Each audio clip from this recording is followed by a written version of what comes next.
আসসালামু আলাইকুম বন্ধুরা, ঈদ মোবারক। আজ ঈদের দ্বিতীয় দিন। আমি এখন যে জিনিসটা আপনাদেরকে দেখাচ্ছি এটা হচ্ছে আট কপাট। এটা চুয়াডাঙ্গা জেলা আলমডাঙ্গায় অবস্থিত। এই আট কপাট দেখেন বন্ধুরা, এটা মূলত 8টা গেট আছে। দেখেন এই 8টা গেট দিয়েই পানি সরবরাহ করা হয়, আর এই জন্যে একে নাম করা হয়েছে আট কপাট। আমি এখন আপনাদেরকে সেই আট কপাটি দেখাচ্ছি বন্ধুরা। এই দেখেন, এটাই সেই আট কপাট, দেখতে পাচ্ছেন।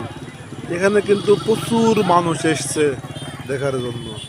এই যে বন্ধুরা দেখেন, এটাই সেই আট কপাট।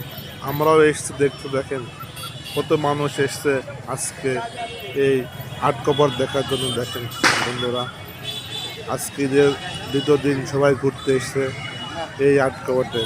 এই যে বন্ধুরা দেখতে পাচ্ছেন, বন্ধুরা দেখেন কত মানুষ দেখতে পাচ্ছেন।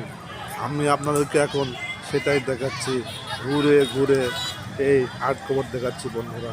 এই যে দেখেন কত মানুষ।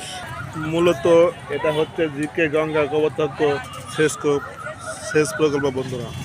আমি আপনাদেরকে এখন সেটাই দেখাচ্ছি। এই যে বন্ধুরা দেখেন কত মানুষ এসে দেখার জন্য। ঈদের ছুটিতে সবাই এসছে। এই যে বন্ধুরা দেখেন মানুষ আর মানুষ। এই যে বন্ধুরা আমি আপনাদেরকে এখন সেটাই দেখাচ্ছি। দেখতে পাচ্ছেন বন্ধুরা, এই দেখেন আমি আপনাদেরকে আস্তে আস্তে সেই আট কপাটে দেখাচ্ছি। বন্ধু দেখেন, এটা সেই আট কপাট। এটা চুয়াডাঙ্গা জেলা আলমডাঙ্গা উপজেলায় এই আট কপাটটা। এই যে বন্ধুরা দেখতে পাচ্ছেন আপনারা, এটাই সেই আট কপাট। আমি চাচ্ছি সব সময় আপনাদেরকে ভালো কিছু দেখানোর জন্য। এই যে বন্ধুরা দেখেন।